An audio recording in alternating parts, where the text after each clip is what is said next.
So let's talk about what these people are saying about Onisese. They said we are worshipping iron, stones, cowries, palm kernels. Even some say you are worshipping trees, palm trees. Some say you are worshipping water, etc. So I will be mixing my funny English with Yoruba. So for those that don't understand Yoruba, a little more Yoruba you say. So first and foremost, we as Onisese, we believe there is one supreme being somewhere there that we don't see, but we see the energy, we see the manifestations of his power or our power. You understand? Because while growing up, we believe Olodumare is God, is Allah. That was our belief. As a Christian, we believe Olodumare is God. But fast forward to when I became Onisese, I saw there are a lot of differences in the attribute of Olodumare and the attribute of God. Yes. Olodumare will never see you suffer or try to allow sufferness to enter your life like that. There are a lot of things that God allowed in the Bible that was never in Isheshe or in the Isheshe spirituality. That's not my point. My point is, I believe in Olodumare, that Olodumare is the supreme being and is in charge of saying yes, yes, yes to our request. That is when we meet the criteria of that yes. What are the criteria? Ìwà pẹ̀lẹ́, ìrúbọ, ìṣe. Ìwà pẹ̀lẹ́ is our character, how we can control our anger, our anxiety, our inner energy. So, ìwà pẹ̀lẹ́ is our character, how we control our body, how we act to reflexes, etc. Then, ìṣe, nǹkan tá à ń ṣe.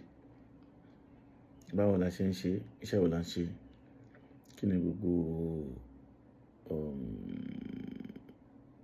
nǹkan tá à ń ṣe tó lè jẹ́ kí ìbéèrè wa dóde ọ̀run débi tí Olódùmarè ti ń gbà. Then ìrúbọ, this is a crucial part. Ìrúbọ is either you put it in a calabash and put it below the Ìrúbọ is still some kind of act, which is ìṣe. Ìrúbọ can be done in your kind of character. Gbogbo ẹbọ kọ́ ló ń kó sínú apẹ. Gbogbo ẹbọ kọ́ ló ń gbé lọ sórí ìta. Gbogbo ẹbọ kọ́ ló lè kó ẹja kété ẹ̀kọ́ nú. Gbogbo ẹbọ kọ́ ni wọ́n ń pa nǹkan sí. There are some ẹbọ tó ṣe pé Ifá ní á jókòó sílé ẹ fún 3 days. Ẹbọ wà tó ṣe pé torí ẹ̀rùn kò máa ṣe ìwúre. Ẹbọ wà pé máa forí balẹ̀. Máa forí balẹ̀ fún Olódùmarè fún fá ẹ. Ìbọ ni. I stand to be corrected, but before I come online and say anything, I take my time to kind of check and think and rethink. Do you understand? So that's Ẹbọ. Now, all this Ẹbọ and the Ìṣe and everything, they all work for our own good. And everything is act of channeling our energy to positivity, so as we can get a good result positively. Do you understand? Now, there are hindrances that can happen to our prayer request, which are either caused by sentiment or by one body of of our own energy. Most times ìyá mi àwọn máa ń hinder ire, you understand? Tó dẹ̀ máa ń fa tó máa ń hinder ire tí èèyàn bá ti hùwà tí ò dáa. Ó dàbí pé o fẹ́ bọrí, o ti fi nǹkan bọrí tán, wà ní nǹkan tó fi bọrí yẹn gan kó bẹ́ẹ̀ fi ṣàṣejẹ, o fẹ́ jẹ́ kí o fẹ́ kọ́ cheat wọ́n á na ẹsẹ̀ fàdàdà. Àbí bóyá o mọ̀ pé nǹkan yìí ò right, but o try láti pé nìkan ò mọ̀, kò understand, o sáré maneuver. There are ways tí èèyàn fi ń jèrò, you understand? Tó wá ní babaláwo tó fẹ́ bá èèyàn bọrí, a kọ́kọ́ sọ pé kí Elédùmarè jọ̀ọ́ kọ́wọ́ ń bá ẹ lórí mu o. Tá bá fẹ́ bọ fá, máa ń béèrè ta ló máa nawọ́ sí fá yìí, you understand? Ẹni tí ó bá wà worthy láti nawọ́ sí náà la máa ń jẹ́ ó nawọ́ sí, you understand? Because tí ò bá ti ṣe, tí wàá ti pé kò ṣe, àbí bóyá ẹni tó ní issue tí ó ti rúbọ ṣe gbogbo nǹkan tán, tó jẹ́ pé ogun ayé kan tó ń jà ó ti ṣẹ lójú ara ẹ̀, bí ó ní issue pẹ̀lú ọkọ àbí ìyàwó or ìyá, you understand? A ní hindrances. Àwọn ẹni ò ní jẹ́ kí ẹbọ ẹ̀ dọ́run. Tó bá dáwọ́ bí obìnrin náà àdúrà ẹ̀ ti gbà, but kò rí manifestation. Àwọn ìyá mi ló ń block ẹ̀. Now kí wá ní post tí Elédùmarè yes tó ń sọ ni pé tí èèyàn bá ti pass gbogbo passage yẹn pé okay o, mo ti rúbọ, kò sí hindrances, kí ló ń wá? Owó ni. Wọ́n ní kó lọ bọ ajé. Ajé tó ti bọ ẹ́, ó right, ó ní àṣẹ. Yes, kó lọ máa rájé. Ìṣẹ́gun. So we are not perfect, we are not saints. There are a lot of things tó yà affect ìwúre, yes ó wà, but in as much as we are 60% okay, like tá ṣe nǹkan wá with purity, kò sí nǹkan tó fẹ́ hinder ẹ̀. Tó bẹ́ẹ̀ lọ́tọ̀ àwọn bá ti ní kó bọrí, wọ́n ní kó rúbọ èṣù, kó dẹ̀ ṣe tàwọn ìyá mi ń bẹ̀. Gbogbo ẹ̀ṣẹ̀ tó lè affect ẹ, tó bá ti ìyá mi mọ bó ṣe máa. So Elédùmarè dá gbogbo àwọn òòṣà yìí, ó create wọn for one purpose. They all have their own office. Owó tó ń wá ìṣẹ́gun àbí kọ́nà ńlá ọ̀dọ̀ Ògún ló máa lọ, justice ọ̀dọ̀ Èṣù, peace of mind Ọ̀ṣun, òòṣà ńlá, àwọn kan gbogbo òòṣà yẹn ló ní ọ́fíìsì wọn. Now sí nígbà tí wọ́n wà, but there are things tá lè fi mọ̀ wọ́n. This is it. Take for instance the altar in the church. Ṣé Ọlọ́run gbé lórí altar ni? But we believe there is one sacred holiness àbí something that is under altar tó link mọ́ Olódùmarè àbí mọ́ God.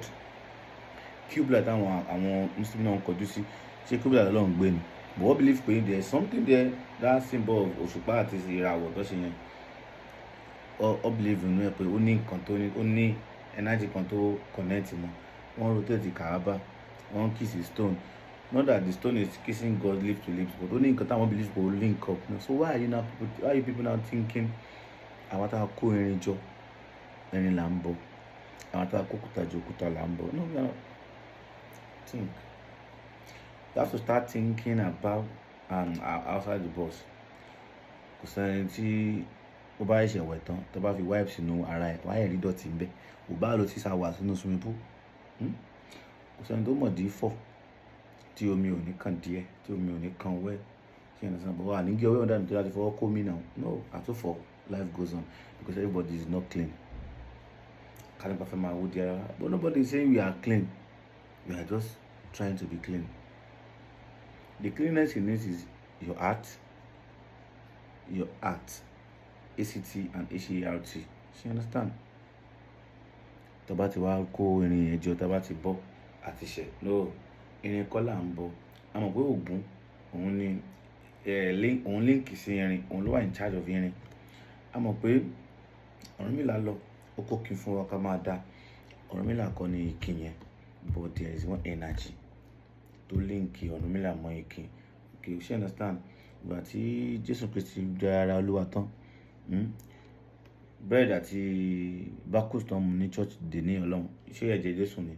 But he said, do this in memory of me. He only said that in the Bible during Easter, during the Holy Communion, not like Christmas. But we are doing it and she's birthday fún Jésù. You understand? Nobody is saying it's a sin because we think it's holy. The way we doing Ọ̀ṣun Òṣogbo, doing ọdún every ọdún náà mọ̀ pé this is tó ọdún ṣe fowóṣà, ń gbìyànjú ni, because we tá à ń ṣọdún yẹn àmọ́ bó ṣe ń ṣọdún yẹn during their time. Do you understand? We don't know how they're doing their own ọdún during that their festivities. You understand? That's one. Now, if you can believe there's power in that Bible, there's power in Maiki Ifa, in the Ode Ifa. So it's high time we have to put in sentiment aside and go straight to the point. Òṣàngó ní jáde àjà kó wọlé alágbẹ̀dẹ. Now, wọ́n máa ń ṣe thunder catcher àbí kí ló ń pè kíní táwọn architect máa ń fi sára ilé.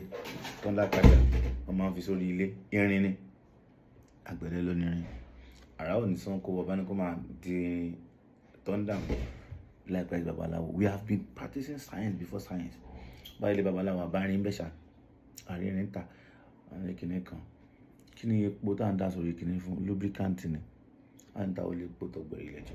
Tó bá ti gbé epo sórí, tó bá fi tí mọ́tò yẹn ò bá lè epo, kí ló máa ṣe? Kò ní rí. Tí ó bá ní engine oil, kí ló máa ṣe? Ó máa knock. So, we have been practicing these things.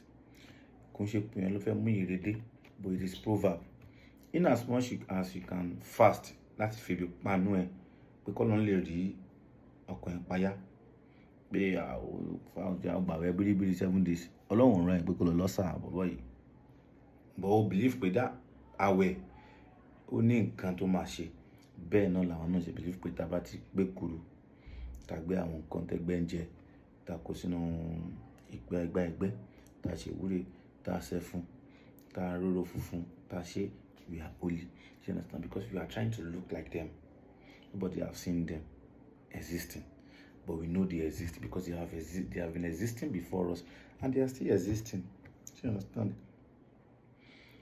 Spirituality is understanding that life exists. Religion is like, she life exists again. You understand? It's like doubting. Spirituality being reality. You understand? So, bọ́gì bọ̀pẹ̀. Tó bá fẹ́ ṣe Bible, wọ́n máa gé igi. Tó bá fẹ́ ṣe ìwé, wọ́n máa gé igi. Tó bá ṣe Quran, wọ́n máa gé igi. Àwọn tí fi igi guava gan báyìí wọ́n ti ń là wọ́n ti fi ń kanlé. But nígbà ìwáṣẹ̀ wọn dédé gégi. Every igi has their purpose. Ṣé ṣídì ni, torí ìjì ni, ṣé torí ìbọn ni, ṣé oríṣiríṣi kan làwọn igi yẹn wà fún. Wọn dédé lági. Ó lójú igi tó ń là nígbà ìwáṣẹ̀. Igi tó bá tóbi, igi dá, wọ́n máa filẹ̀, wọ́n preserve ẹ̀ ni. But ayé ìsìn, wọ́n máa bugi ṣòwò. You understand? Nígbà ìwáṣẹ̀ ilẹ̀ tó wá ti ń ṣe real estate, ilẹ̀ ẹnu gbọ́dọ̀ wá ń bí ẹnìkan tà ní 12 million, 30 million. Ilẹ̀ tí ń ra lẹ́gbẹ̀ẹ́ tó jẹ́ 100,000, 250. Torí pé ó ti jẹ́ real estate. The same ilẹ̀ nígbà ìwáṣẹ̀ wọ́n ń ta. Ọ̀rẹ́ mi, ìwọ mú bí máa fi ṣe ilẹ̀ lọ́ni. A máa fi dáko. You understand? We are now into real estate. Our selfish interest, how to make every money to ourselves. Why ilẹ̀ tó yẹ ká máa fi dáko, wọ́n ti gé dànù, wọ́n ti fà dànù. Wọ́n ti fà gbogbo ilẹ̀ yẹn dànù. You understand? Culture, tradition, and ìṣẹ̀ṣe is still preserving the life of everybody. Civilization and religion is like, okay, we'll copy this. We'll let it call redemption camp. Gbogbo ọ̀nà Ìkòyí. Camp ni ilẹ̀ yẹn fẹ́ lọ, wọ́n encroach ẹ̀ síbẹ̀. Lọ́n fi ń kọ́ camp, fi ń gbàdúrà, ó ń calculate. Imagine kó fi àwọn ilẹ̀ yẹn kó fi ṣe business, kó fi ṣe farm, kó employ àwọn èèyàn síbẹ̀. No. Kò sí nǹkan tán ṣe. Go to the redemption camp. The business, lot of buildings, senate, estate, etc. there. They are making money and they are paying tax. I don't know. But that place can also be used for another thing. Yes, religion here.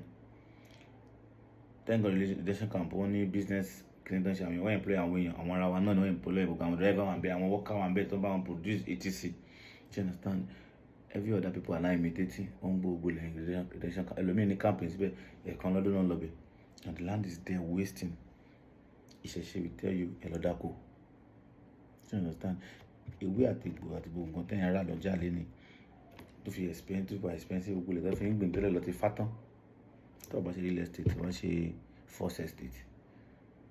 You understand? But that is not my point. Back to what I'm saying. We as Oníṣẹ̀ṣe, we are not worshiping igi, ọ̀pẹ, òkúta or anything. We are worshiping Olódùmarè. because kò sẹ́ni tá a ṣe pọ̀ tí ò ní gbé Olódùmarè sí àjúbà. In ìṣẹ̀ṣe we believe our parents are even bigger. Ìbà bàbá mi, ìbà ìyá mi, ṣé you understand, ká tó wá máa ṣe bá àwọn òòṣà tá a fẹ́ bọ̀. That's it. So ìṣẹ̀ṣe is not just nǹkan tí Rashidi sọ ní wò pé ká kíyàn ká wọṣọ. Ìṣẹ̀ṣe is etiquette. Ìṣẹ̀ṣe is act of living. Ìṣẹ̀ṣe is moral. Ìṣẹ̀ṣe is divinity. Still on the traditionals too, you have to understand that Ìṣẹ̀ṣe has more than enough. Àti ní GPS, way before GPS.